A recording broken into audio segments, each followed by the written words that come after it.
Student, हाँ, इसमें हम लोग समझने वाले एज यूजुअल हमारा सेगमेंट लर्न थ्रू मैप्स।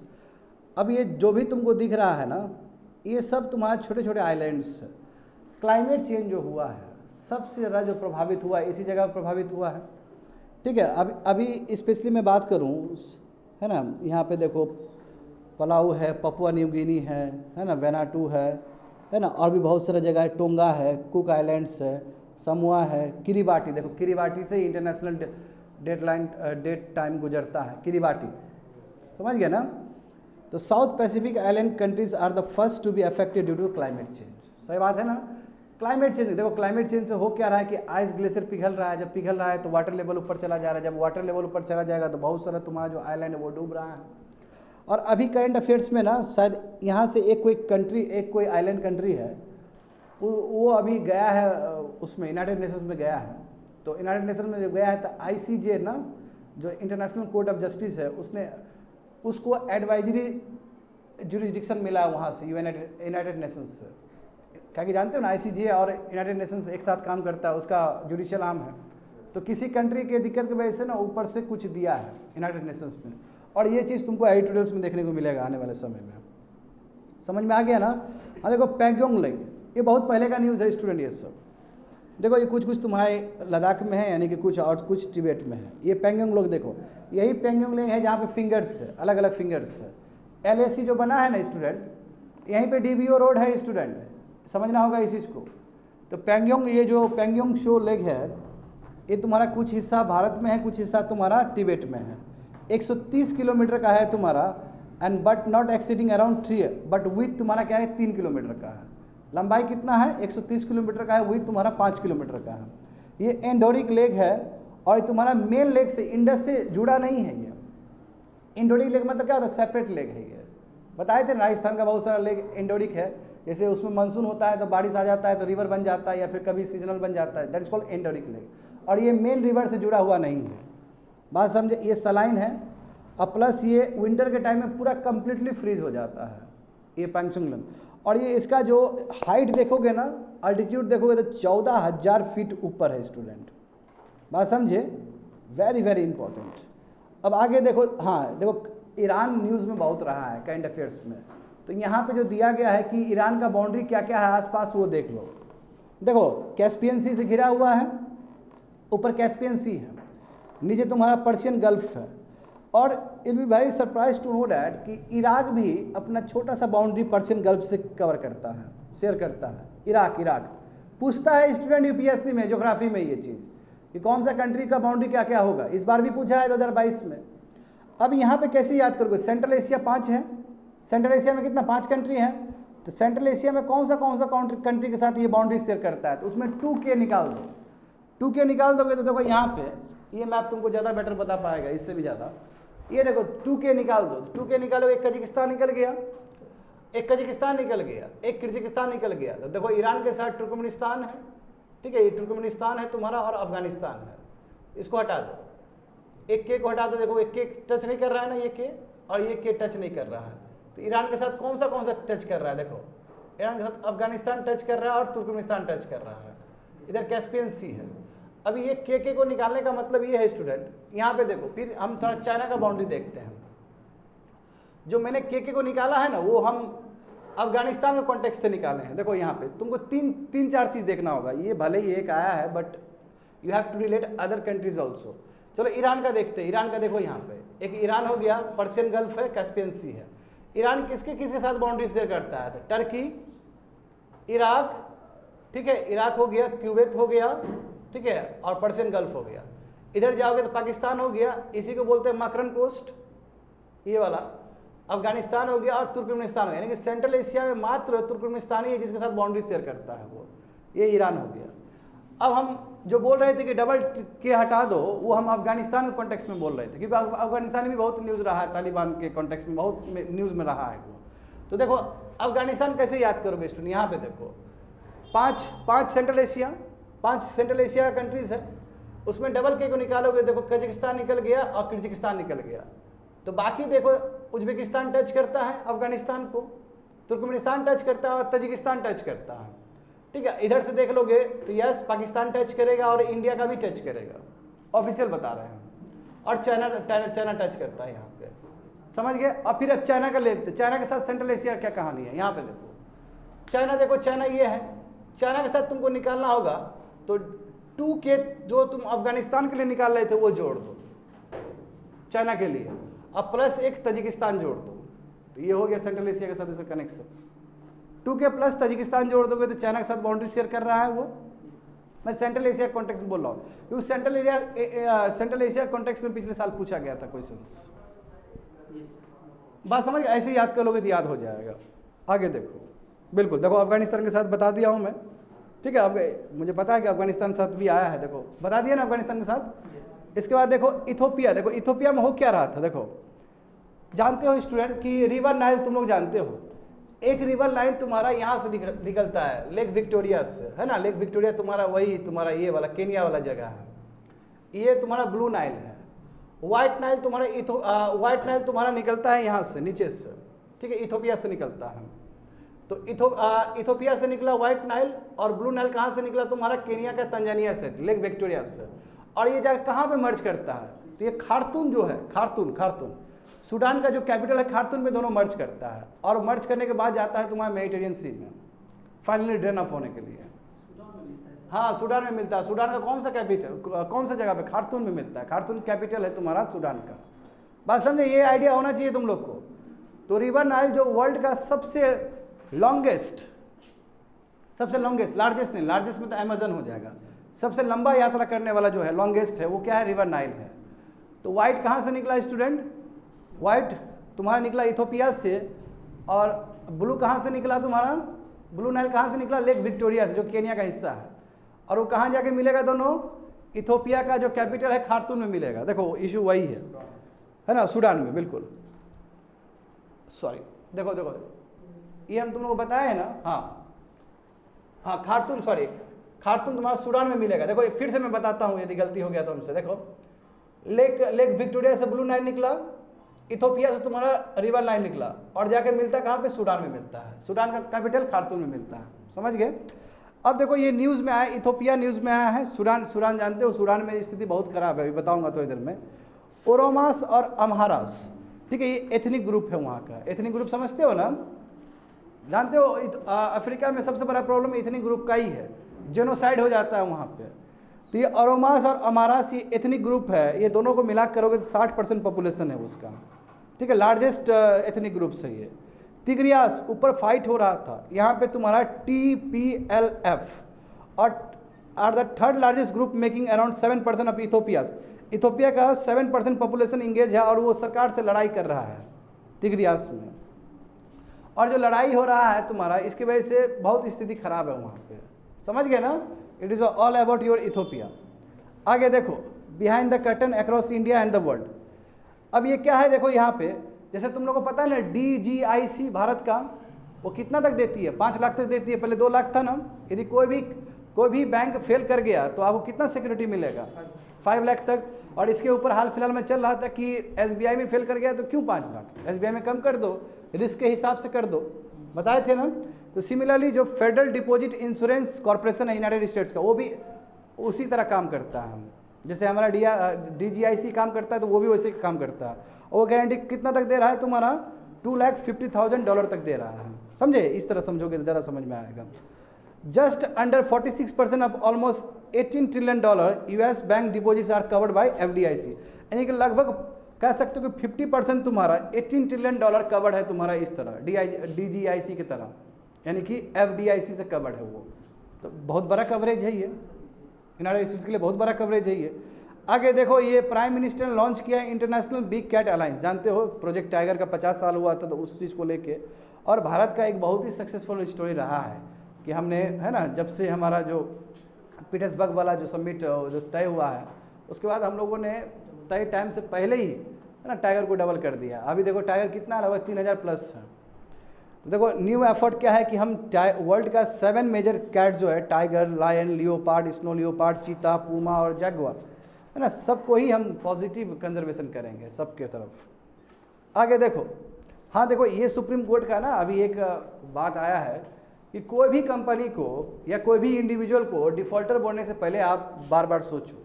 उसको पूरा मौका दो, क्योंकि कभी भी आप कोई भी एनपीएस लिया है, कोई भी बैंक में पैसा लिया और वो एनपीएस बन गया 90 दिन के बाद, तो बैंक जल्दबाजी ना करे उसको डिफ़ॉल्टर घोषित करने में, क्योंकि एक बार जब डिफ़ॉल्टर घोषित हो जाता है, डिफ़ॉल्टर समझते हो ना कि आप पैसा देने वाला नहीं है वो, जब वो टैग लगा दोगे किसी इंडिविजुअल के ऊपर या कंपनी के ऊपर, तो दिक्कत ये है स्टूडेंट कि उसका छवि खराब हो जाता है, फिर उसको कहीं से लोन नहीं मिलता है, उसका बिजनेस साइकिल गिर जाएगा। इसलिए सुप्रीम कोर्ट ने कहा है कि every borrower should be given an opportunity to be heard by banks before being classified as a defaulter as per the supreme court. समझ गए? आगे देखो, हाँ ये भी देखो, अब देखो ये नया चीज़ हुआ है, आरबीआई ने किया। देखो आरबीआई तो प्रोविजनिंग के बारे में बोलती है, प्रोविजनिंग पता है तुम लोग को? प्रोविजनिंग पता है ना कि जब एनपीएस हो जाएगा तो कुछ कुछ अमाउंट कर लो, जब अमाउंट पूरा हो जाएगा तो बैलेंस शीट से हटा दिया जाएगा, इसको हम कहते हैं राइट ऑफ द लोन। मगर आरबीआई ने एक इंस्ट्रक्शन दिया है कि जब आप 20 बड़े बड़े कंपनीज को कॉन्गुलेट करके, यानी कि साथ में यदि लोन दे रहे हो मिलके, और बड़ा बड़ा तुम्हारा जो 20 कंपनी है, भले ही आपका लोन डिफ़ॉल्ट ना हो, फिर भी आप अलग से साइड से प्रोविजनिंग करो, क्योंकि आपने पैसा बहुत दे दिया है। मैं ये नहीं कह रहा हूँ कि आपने जो पैसा दिया है वो एनपीएस हो जाएगा, मगर फिर भी आप अलग से प्रोविजनिंग करो इसके लिए भी। ये आरबीआई का एक नया गाइडलाइंस बैंक के लिए, ठीक है। देखो, as a precautionary measure to gear up for any contingency, RBI advise bank to set aside specific provisioning towards their exposure to top 20 conglomerates of India, यानी कि जो 20 जो सबसे ज़्यादा जिसको पैसा देते हैं, जो 20 टॉप कंपनी है जिसको आप पैसा देते हो, तो ऐसा नहीं है कि, ऐसा नहीं बोला जा रहा कि एनपीएस ही हो जाएगा। आप पैसा दे रहे हो फिर भी आप अलग से प्रोविजनिंग करके रख लो, क्योंकि ये इमरजेंसी में काम आएगा इस तरह का प्रोविजन सब। ऐसे नॉर्मली जानते हो कि एनपीएस होता था, आपको प्रोविजनिंग करना ही होता है, करेक्ट। तो टॉप कॉन्ग्लोमरेट्स क्या है तुम्हारा? Standard asset for the banking system and the measure is to shore up provisioning towards, हाँ इसलिए ताकि प्रोविजनिंग होगा तो लार्जर एक्सपोजर के लिए ठीक रहेगा, क्योंकि बहुत ज़्यादा पैसा दे देता है ना। अब टॉप 20 कंपनीज है तो उसके लिए तो पैसा 1 रुपया तो लेगा नहीं तुमसे, वो एक ही बार मांगेगा कि 100 करोड़ रुपया चाहिए हमको, तो उसके लिए यदि शुरू में ही तुम प्रोविजनिंग कर दोगे तो बैंक का हेल्थ अच्छा बना रहेगा, भले ही वो एनपीएस हो या ना हो, उससे मतलब नहीं है। आगे देखो, थोड़ा कंसेप्चुअल क्लैरिटी देखो। देखो ये बहुत बड़ी बात है, 1 साल पहले का न्यूज़ है ये। ओटिंग मासाकार, जानते हो ओटिंग मासाकार में क्या हुआ था? नागालैंड का इशू है स्टूडेंट। जानते हो कि नागालैंड में आफ्सा एक्ट लगता है, आर्म फोर्स स्पेशल एक्ट जो है, आफ्सा एक्ट के हिसाब से कि पूरा इम्यूनिटी है आर्मी को। आर्मी वहाँ पे इंसर्जेंसी एक्टिविटी खत्म करने के लिए किसी भी हद तक जा सकता है।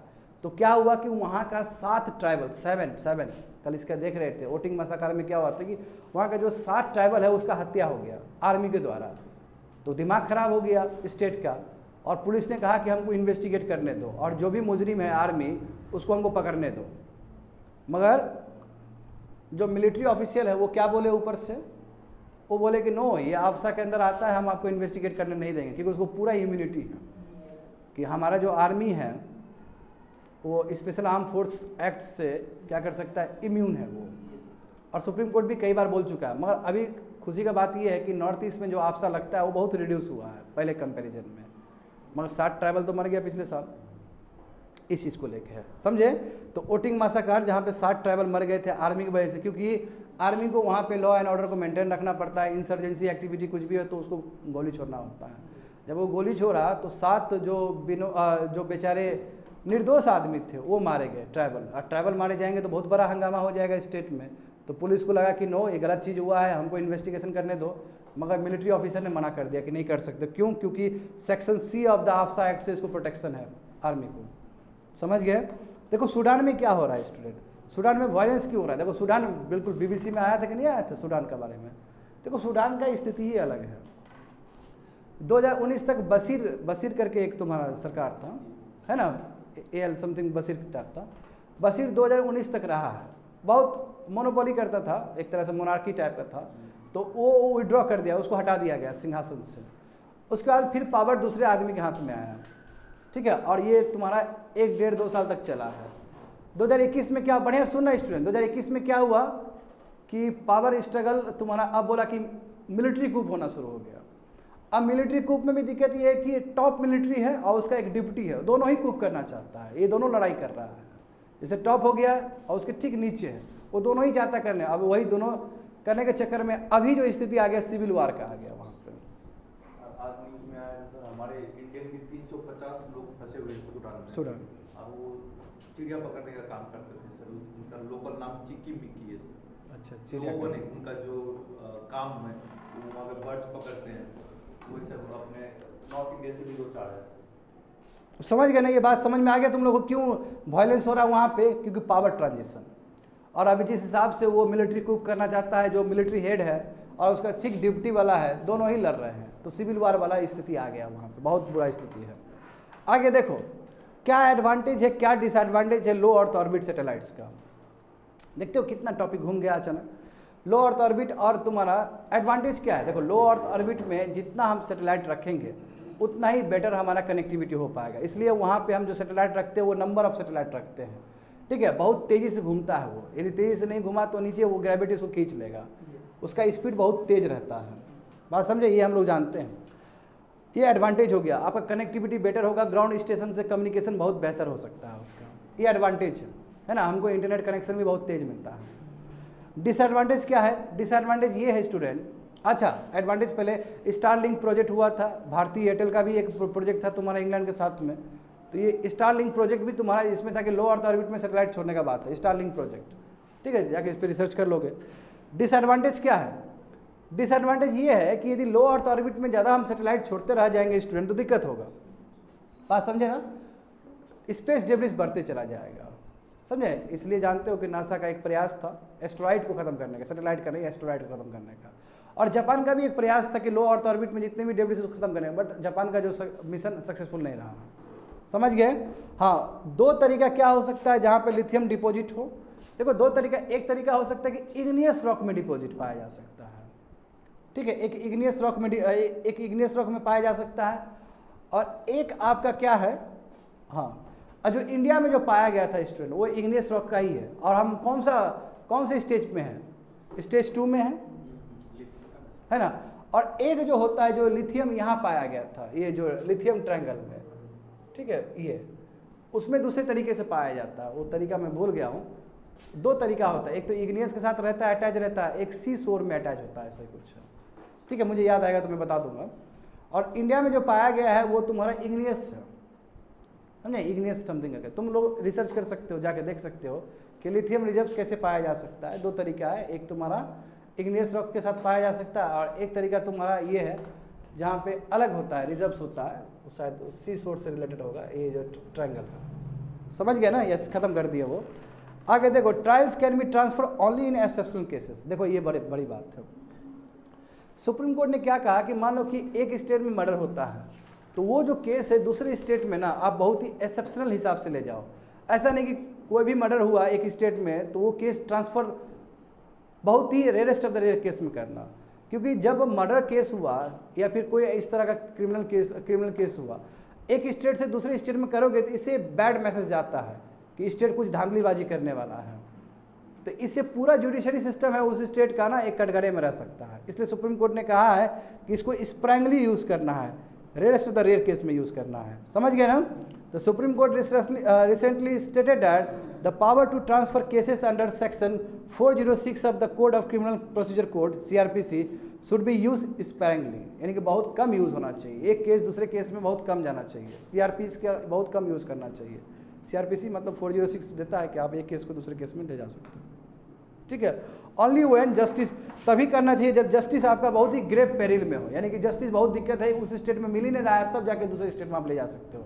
आप दूसरे स्टेट में ले जाओ तो नेगेटिव छवि हो सकता है। देखो, the possible situation which warrant transfer of the trials from one state to other, यानी कि एक स्टेट से दूसरे स्टेट में तभी ले जा सकते हो व्हेन द स्टेट और prosecution is acting hand in glove with the accused, यानी कि एक जो भी हुआ है, जो भी क्रिमिनल है उसको बहुत प्रोटेक्शन मिल रहा है एक स्टेट से, तब उस समय केस आप ले जा सकते हो।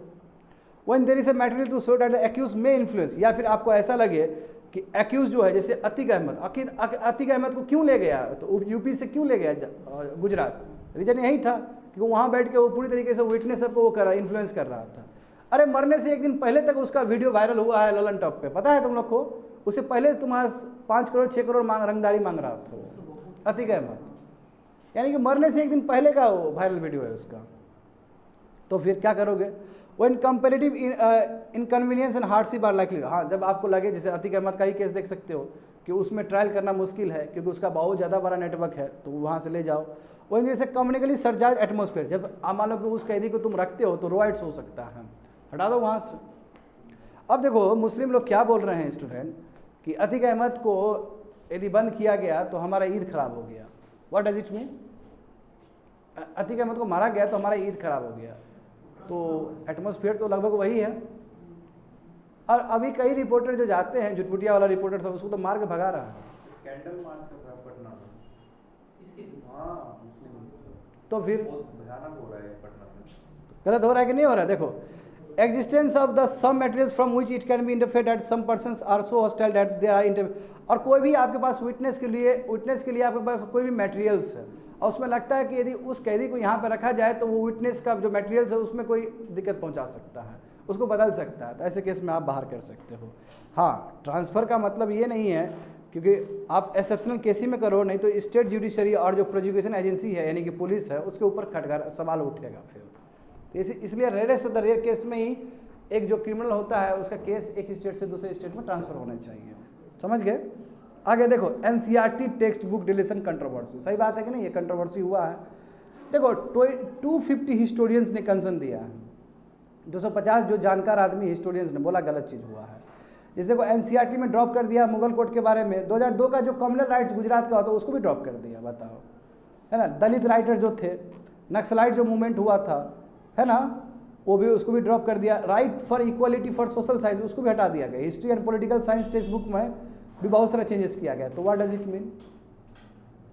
तो हिस्टोरियन कहते हैं कि हमसे कोई पूछा ही नहीं है लोग ने, और ना ही हिस्टोरियन से पूछा गया, ना ही स्कूल टीचर से पूछा गया। समझे? As per the historian the books way develop through historian कहते हैं कि ये अपने हिसाब से एक्चुअल में जो बुक्स जो डेवलप्ड हुआ है पहले का एनसीईआरटी, वो भी बहुत लोग से पूछ के, बहुत स्टेक होल्डर से पूछ के हुआ, बट इस बार ऐसा नहीं हुआ है। इस बार अपने मन से कर दिया है लोग। This was valuable not only in terms of content but also in the terms of pedology which ensure the organic utility and graded development and understanding from the middle to. यानी कि जो भी पहले का एनसीईआरटी बना था उससे mind विकास होता था बच्चे लोग का, मिडिल क्लास से लेकर सीनियर क्लास तक। और इस तरह एब्रोड में निकाल देना ये खराब है। समझ गए ना? तो हिस्टोरियन का मानना ये है कि टेक्स्ट बुक आर इंक्लूसिव, जितना टेक्स्ट बुक इंक्लूसिव हो उतना बेटर है ना। सब कॉन्टिनेंट का, वर्ल्ड वाइड का सभी चीज़ उसमें होने चाहिए। हाँ, तो बहुत सारा चीज़ निकाला गया है। तो अब देखो, चलो ठीक है, मुगल हटाया, चलो ठीक है, मुगल से तुम खुश हो, गुजरात कांड तो नहीं निकालना चाहिए था, वो अपना ही साफ कर दिया। तो फिर पूरा घेरा खत्म कर दिया। तो फिर देखो 2023 international prize in statistics to CR Rao. देखो बताओ, ये CR राव 100 साल प्लस हो गया है इनका। इनको जो प्राइज़ मिला है student, this prize is equal to Nobel prize, हमारे इंडियंस, ठीक है। राधा कृष्णन राव ये प्रोमिनेंट इंडियन अमेरिकन मैथमेटिशियन रहे हैं और बहुत बड़े स्टैटिस्टिशियन भी है, इन्हीं के डेटा से जानकार। इनको 2023 का इंटरनेशनल प्राइज़ इन स्टैटिक्स मिला है जो कि इक्विवेलेंट है नोबेल प्राइज़ का, ठीक है। और इनको इसलिए मिला है क्योंकि इन्होंने 75 साल बाबू स्टैटिकल पे काम किया है। देख रहे हो,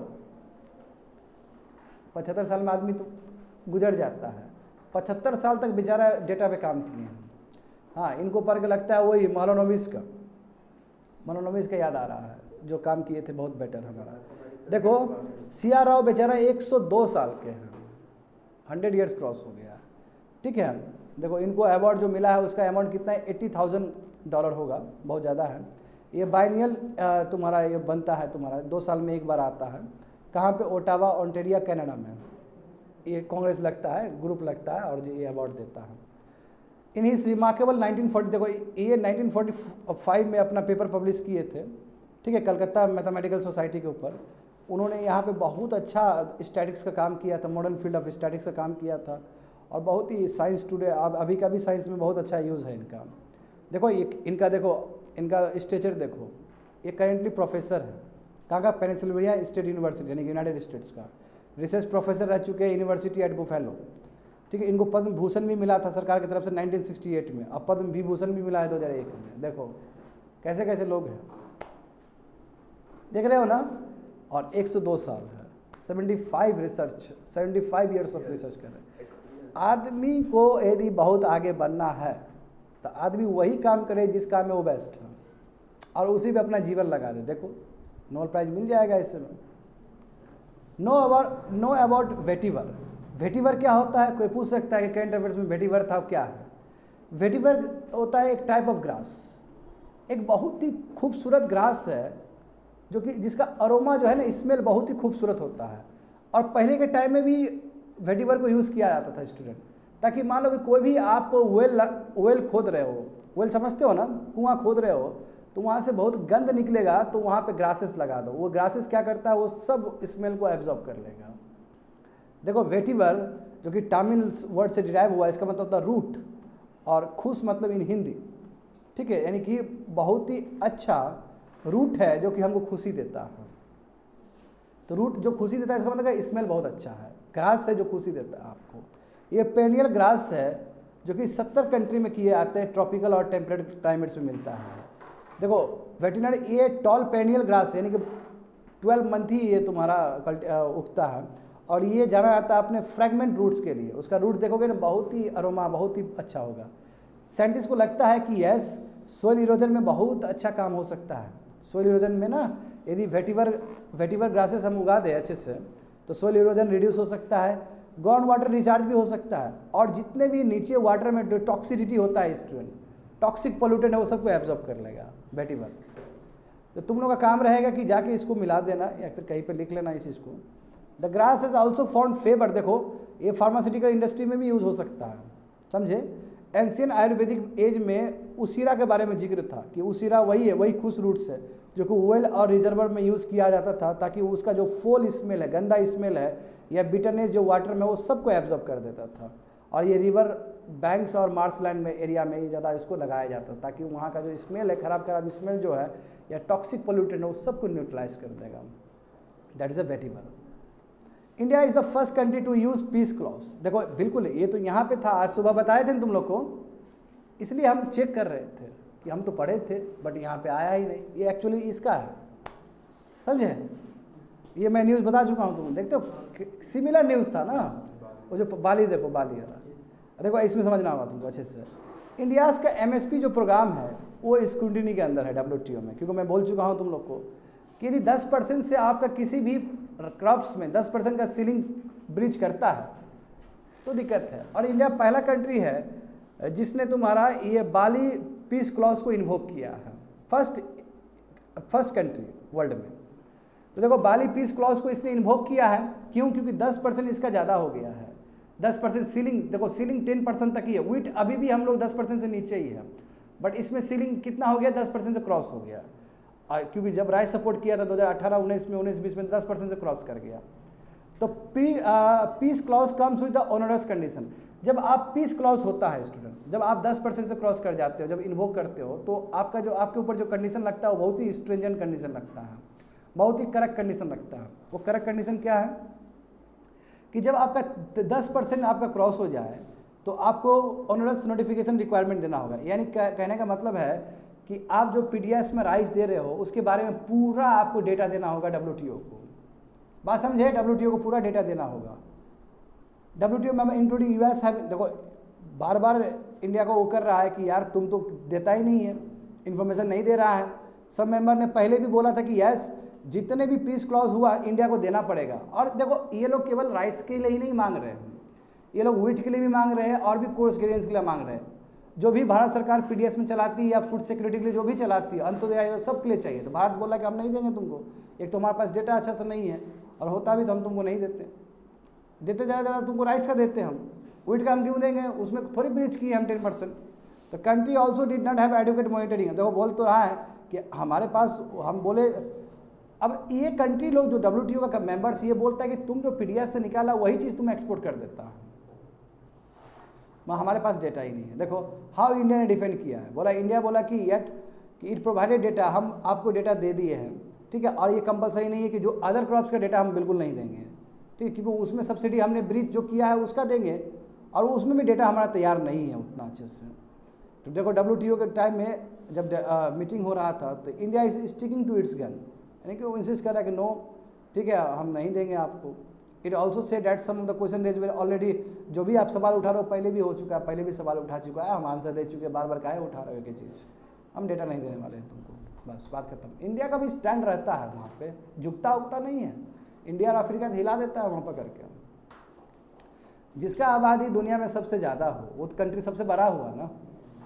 तो फिर 18 से लेकर 20% ग्लोबल पॉपुलेशन को हम शेयर करते हैं, तो हमारा से तो अपने आप बढ़ जाएगा।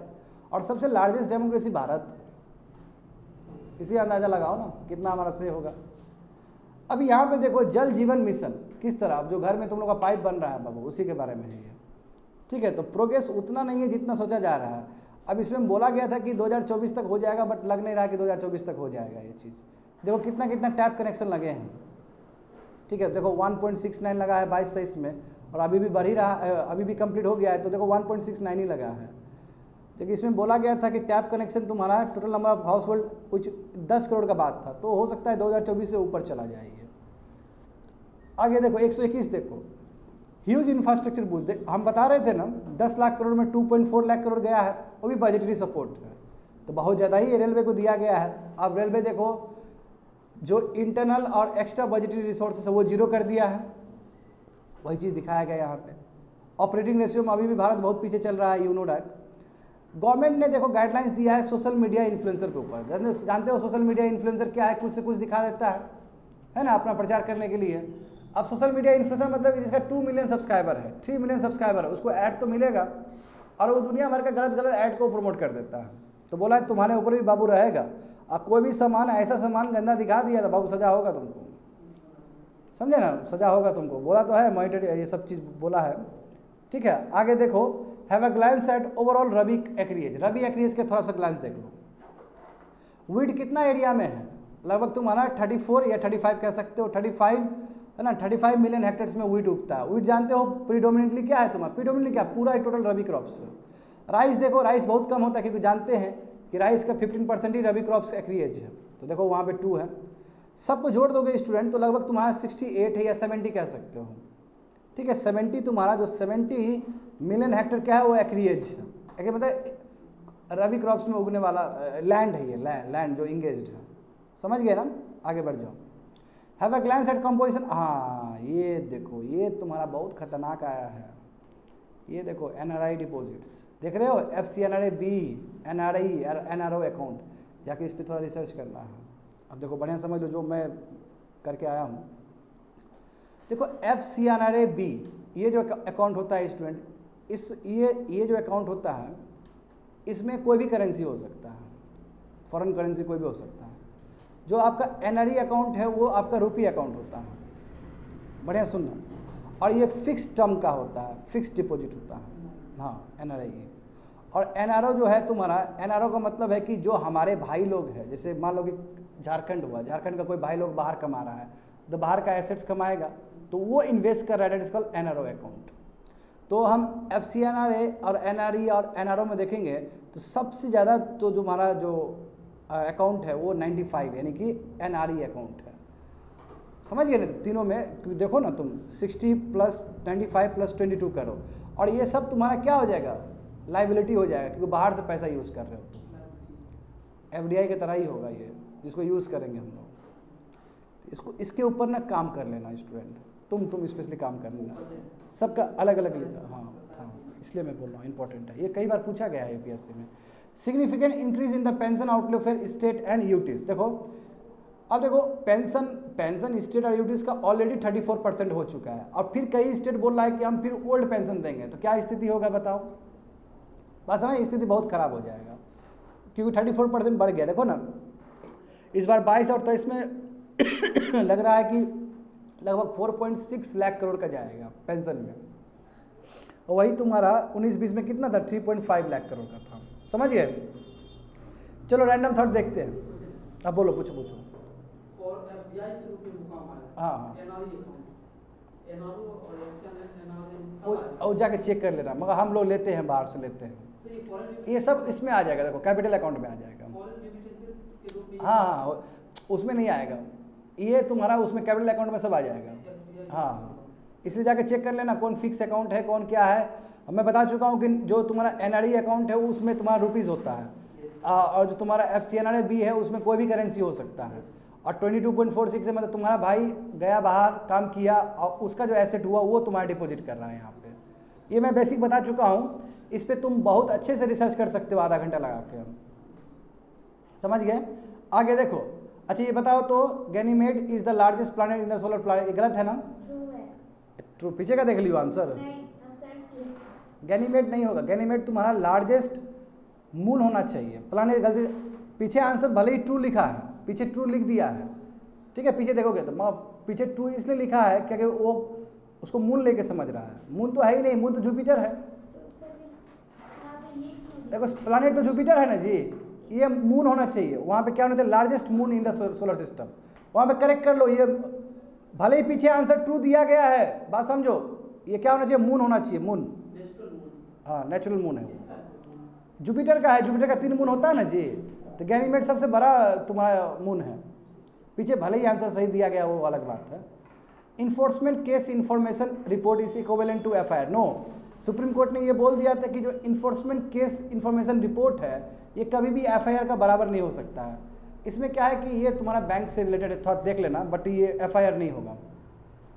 वान आइलैंड और तुम्हारा मुंथ्रो थुरुथु, ये न्यूज़ में रहा है, क्या केरल का है? तो केरल का नहीं है। वान आइलैंड तमिलनाडु का है, जहाँ पे कोरल से रिलेटेड था तुम्हारा बहुत सारा मामला, और मुंथ्रो ये तुम्हारा केरल का है, ये केरल का है जो कुछ इशू से रिलेटेड है वो, ठीक है, देख लेना। Marine arctic peace is the initiative of Parvati foundation by award winning musician from Canada. सही बात है। देखो ये जो मेरीन आर्टिक पीस सेंचुरी है, ये इनिशिएटिव अनडाउटली पार्वती फाउंडेशन का ही है और इसको अवार्ड मिला था। ये देखो ये क्या कर रहे हैं कि आर्टिक सर्कल में जो वहाँ से फजल फ्यूल निकाला जा रहा है, जिसकी वजह से दिक्कत हो सकता है आर्टिक सर्कल को, तो उसको प्रिजर्व करने का बात था, ठीक है, ये करेक्ट स्टेटमेंट है। अब देखो ये तो बहुत इंपॉर्टेंट आ गया अनक्लॉज का, कि कंटिन्यूस जो जानते हो 12 नॉटिकल माइल्स के बाद जो 12 नॉटिकल माइल्स होता है ना, 12 नॉटिकल माइल, 12 के बाद वो कंटिन्यूस जोन है जहाँ पे कोस्टल एक्साइज क्या कर सकते हैं? रोक सकते हैं, पनिश कर सकते हैं। कोई भी कस्टम में दिक्कत हुआ, कोई भी फिजिकल में दिक्कत हुआ, कोई भी इमिग्रेशन लॉस में दिक्कत हुआ तो एक स्टेट आगे आ सकता है। करेक्ट स्टेटमेंट है ये देखो UNSC can direct, actually UNSC direct कर सकता है आईसीसी को, समझे? क्या कि ह्यूमैनिटी अगेंस्ट यदि कोई क्राइम हुआ है तो उसको प्रोसिक्यूट करने के लिए कर सकता है। स्टेटमेंट गलत हो जाएगा, कैन डायरेक्ट। हम बोले हैं ना कि डायरेक्टली लिंक नहीं है, बट यूएनएससी कर सकता है आईसीसी को। इंडिया ने, देखो इंडिया ने रेटिफाइड किया है जेनोसाइड कन्वेंशन को, रेटिफाइड ही किया, बट हमारे कंट्री में कोई स्टैंड अलोन लेजिस्लेशन नहीं है, तो गलत हो जाएगा स्टेटमेंट। ऑफशोर डिसलेशन प्लांट्स, देखो यस ये बहुत इंपॉर्टेंट। डीप ओशन मिशन में तुम लोग देखा था कि कैसे हम लोग नीचे जाएंगे। 75,000 स्क्वायर किलोमीटर दिया ना हमको एक्स्ट्रा इंटरनेशनल सी बेड अथॉरिटी, तो उसमें मार्सियान 600 जा रहा था ना नीचे। एट द सेम टाइम एक और भी है कि ऑफशोर डिसलेशन प्लांट भी तुम्हारा टाइडल एनर्जी से बनेगा, ये भी तुम्हारा डीप ओशन मिशन का ही हिस्सा है, ये दूसरा हिस्सा है। तो हमारे दिमाग तो केवल मार्सियान 600 की तरफ चला जाएगा, ये भी है प्रोजेक्ट का हिस्सा। देखो 5 मास एक्सटेंशन हो चुका है, जो चौथा था वो 250 मिलियन ईयर्स अगो हुआ था, ये करेक्ट स्टेटमेंट, जिसको पर्मियन एक्सटेंशन कहते हैं। और जो पांचवा हुआ है जिसमें डायनासोर खत्म हुआ था, वो 66 मिलियन ईयर्स अगो हुआ था। ये स्टेटमेंट करेक्ट है, ये चौथा के बारे में बताया गया है और छठा की तरफ हम लोग मूव कर रहे हैं। डीप ओशन मिशन देखो क्या ministry of science and earth technology का है? तो नहीं, मिनिस्ट्री ऑफ अर्थ साइंस का है वो, यहीं घुमाएगा तुम लोग को बढ़िया से। अच्छा ये बोला गया कि इकोनॉमिक वायबिलिटी क्या अभी तक हम लोग एक्सट्रैक्ट कर पाए हैं? तो अभी तक नहीं हुआ है, यानी कि पॉलीमेटेलिक नोडल जो इंडियन ओशन से निकलेंगे उसका इकोनॉमिक वैल्यू क्या होगा, तो अभी तक हम लोग कैलकुलेट नहीं कर पाए हैं, क्योंकि हमें पता नहीं है कि कितना का हो सकता है वो, इसलिए गलत स्टेटमेंट हो जाएगा। देखो जो परमानेंट कोर्ट पीसीए का जो भी वर्डिक्ट आता है वो लीगली बाइंडिंग है। ये अलग बात है कि 2016 में चाइना नहीं माना था, बट वो लीगली बाइंडिंग है। करेक्ट, गलत स्टेटमेंट हो जाएगा। हाँ, ब्लू नोडल प्रोजेक्ट बताया हूँ मैं तुम लोग को, जो कि हमारा डीप ओशन मिशन के साथ मैच कर जाएगा। वो कहाँ का? यूरोपियन यूनियन का है, बिल्कुल। ग्लोबल सिविलाइजेशन इनिशिएटिव या BRI या फिर ग्लोबल डेवलपमेंट इनिशिएटिव या ग्लोबल सिक्योरिटी इनिशिएटिव, ये सब तुम्हारा चाइना का ही इनिशिएटिव है। बताए थे ना तुम लोग को, चाइना जो बोल रहा है ठीक उल्टा करता है। और चाइना एक्चुअली अपना हिस्ट्री को फिर से लिखना चाहता है, क्योंकि चाइना एक टाइम में भी बहुत तगड़ा था, तो चाइना अपना हिस्ट्री को फिर से दोहराना चाहता है। Belt road initiative, global civilisation initiative, global development initiative, global security, इसके हिसाब से। भारत में देखो क्या साइबर क्राइम इन्वेस्टिगेट कर सकता है NIA? बिल्कुल कर सकता है। जानते हो NIA ने बहुत ह्यूमन ट्रैफिकिंग दिया, NIA दिया है ना, साइबर सिक्योरिटी आ सकता है, बिल्कुल करेक्ट स्टेटमेंट है। देखो नूरी जो है कि सबसे फर्स्ट क्लोन पश्मीना गोट है जो अभी मरा है। पश्मीना गोट के बारे में जाने थे, चांगथंग रीजन, ये नूरी फर्स्ट क्लोन यानी कि पश्मीना गोट का बनाया गया, क्लोन वाला बनाया गया है, अभी डेथ हुआ है इसलिए न्यूज़ में था ये। देखो मेजोरिटी फंड जो होता है WHO का वो मेंबर गवर्नमेंट नहीं देता, वो तुम्हारा वॉलेंट्री है, जैसे मिलिंडा गेट्स वो सब देता है ज़्यादातर। तो 60 to 70% जो WHO का जो पैसा आता है वो तुम्हारा वॉलेंट्री आता है, और केवल 30% से 40% ही तुम्हारा मेंबर कंट्री देता है। इसलिए WHO हर समय मोहताज है वॉलेंट्री ऑर्गेनाइजेशन का, इसलिए उतना बढ़िया काम नहीं हो पाता है यहाँ पे। यदि हम 5 ईयर्स में देखेंगे तो क्या क्रेडिट ऑफ टेक क्या इंक्रीज हुआ? ऐसा नहीं है, कभी इंक्रीज हुआ कभी डिक्रीज हुआ है। क्रेडिट ऑफ टेक समझते हो ना, जो बैंक जो लोन दे रही है वो कंटिन्यूस बढ़ा नहीं है, किसी साल बढ़ा है किसी साल फिर घटा है, गलत हो जाएगा। At present import duties can be, हाँ ये नहीं है, अब ई कॉमर्स ट्रांजेक्शन में तुम इम्पोर्ट ड्यूटीज़ नहीं लगा सकते हो, ठीक है, गलत हो जाएगा। You can not impose import duties on e commerce transaction, गलत हो जाएगा। देखो हाँ, risk from secular stagnation, secular stagnation समझते हो, जहाँ पे बूढ़े लोग ज़्यादा हो जाते हैं, तो बूढ़े लोग ज़्यादा हो जाते हैं और यंगर पॉपुलेशन होता है कम होता है, वो कहाँ का फिनोमेना है? डेवलप कंट्री का फिनोमेना है, तो डेवलपिंग कंट्री का तो फिनोमेना है ही नहीं, तो इसलिए करेक्ट स्टेटमेंट हो जाएगा कि जो सेकुलर स्टैग्नेशन का जो रिस्क है वो डेवलपिंग कंट्री ज़्यादा झेलता है, कम डेवलपिंग कंट्री कम झेलता है as compare to develop country, क्योंकि डेवलप कंट्री में गिरे पॉपुलेशन ज़्यादा होता है। That's it.